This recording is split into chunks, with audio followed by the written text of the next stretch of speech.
भोले भोले के लिए बनो।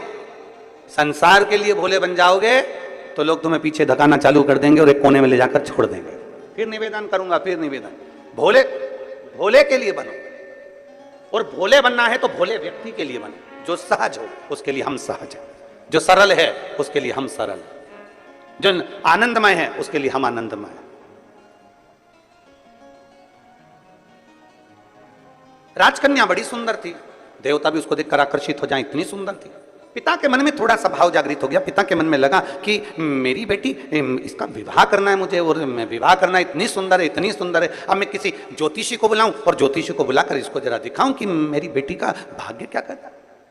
और अगर मैं हर कोई ज्योतिषी को बुलाऊं तो वो श्रेष्ठता नहीं है। इसलिए उस पिता ने अपने राज पुरोहित को बुलाया, अपने राज्य के पुरोहित को बुलाया, अपने कुल गुरु को बुलवाया और राज पुरोहित को बुलाकर कहा कि राज पुरोहित जी, मेरी बेटी का मुझे विवाह करना है, आकर उसका भाग्य देख लीजिए और उसका भाग्य बता दीजिए।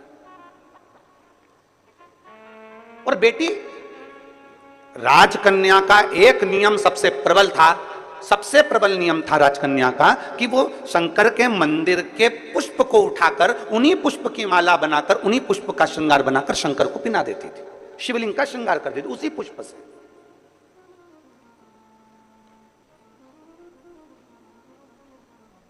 जैसे आजकल तो खैर मंदिर में बेलपत्र मिलना बड़ा कठिन हो गया। आपके राजनांदगांव के मंदिर में मिलता है क्या बेलपत्र? मंदिर में चढ़ा हुआ मिल जाता है क्या? आजकल तो बड़ा कठिन हो गया, लोग चढ़ाते हैं और उठा के ले जाते हैं, बहुत मुश्किल हो गया।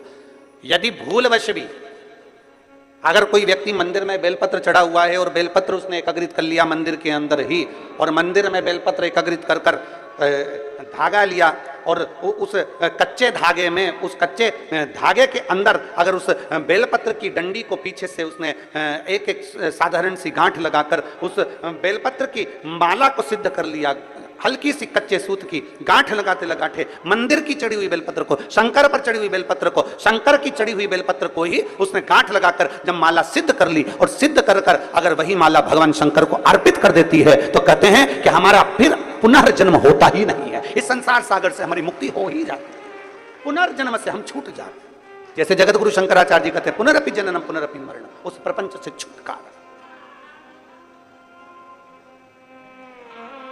अब कई लोग ऐसे होते हैं कि वो पत्ती में छेद कर देते हैं, नहीं। शिव महापुराण की कथा कहती है चाहे बेलपत्र हो चाहे तुलसी पत्र हो, चाहे बेलपत्र हो चाहे तुलसी पत्र हो, इन दोनों पत्ती के अंदर सुई को नहीं पिरोना चाहिए। बेलपत्र के अंदर भी सुई को नहीं डाला जाता और तुलसी पत्र के अंदर भी सुई को नहीं डाला जाता,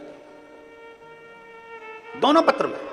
हाँ, कच्चे धागे से आप उसमें डंडी में गांठ लगाकर भगवान शंकर को माला धारण कर सकते हो, पर कौन सी बेलपत्र? फिर से बोलो जरा जम के, कौन सी बेलपत्र? जम के आवाज आना चाहिए। जो शंकर भगवान पर चढ़ी हुई वही बेल धोया, माला सिद्ध करी और वही माला मेरे देवाधिदेव महादेव को समर्पित कर दी, वही माला। नमामि शमीशा निर्वाण रूपम विभुम व्यापकं ब्रह्मवेद स्वरूपम।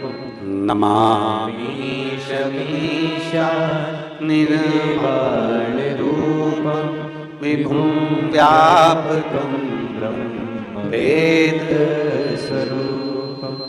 नमः शिवाय, ओम नमः शिवाय, नमः शिवाय, ओम नमः शिवाय।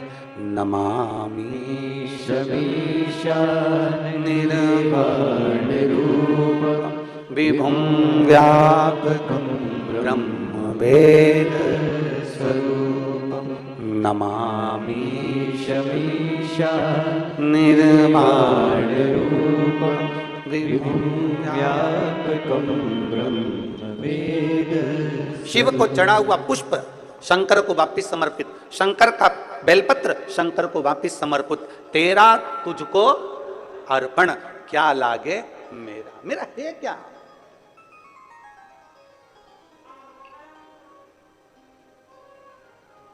अब एक व्यक्ति पत्र लिखा भिलाई में, उसने एक पत्र में बात लिखी कि गुरुजी आप कहते हो शंकर का चढ़ा फूल चढ़ा दो शंकर जी को, शंकर की चढ़ी बेलपत्र चढ़ा दो शंकर जी को, तो ये तो झूठा हो जाता है, ये तो बेकार हो जाता है। हम उस बच्चे से कहना चाहते हैं, अगर वो कथा सुन रहा होगा ऑनलाइन तो उसके चित्तवृत्ति में यह बात होगी। दुर्ग का वो बेटा है, अगर उसने बात कथा सुन रहा होगा तो उसको स्मरण में होगा कि आप कह रहे हो कि बेलपत्र झूठा हो गया, शंकर भगवान को चढ़ा फूल झूठा हो गया और वापिस शंकर भगवान को दे दिया। तो हम पूछे अच्छा भगवान ने लिया क्या? दूध, वो भी गाय के बछड़े का झूठा है। दूध निकालने वाला एक एक ग्वाला एक एक किसान जानता है, पहले बछड़े को छोड़ा जाता है, दूध जब नीचे आता है तब वो निकालता है। बछड़ा अपना मुंह लगा देता है, झूठा दूध निकाला गया है। जल मछली ने झूठा करा है, फूल भौरे ने झूठा करा है।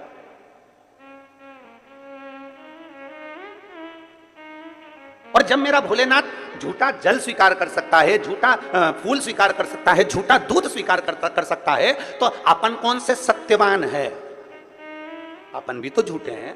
तो जरा विचार करो कि वो झूठा पुष्प, झूठा दूध, झूठा जल स्वीकार कर सकता है, तो मेरा शंकर अपन जैसे झूठे को भी स्वीकार कर सकता है। वो सरल है, सहज है, आनंद है।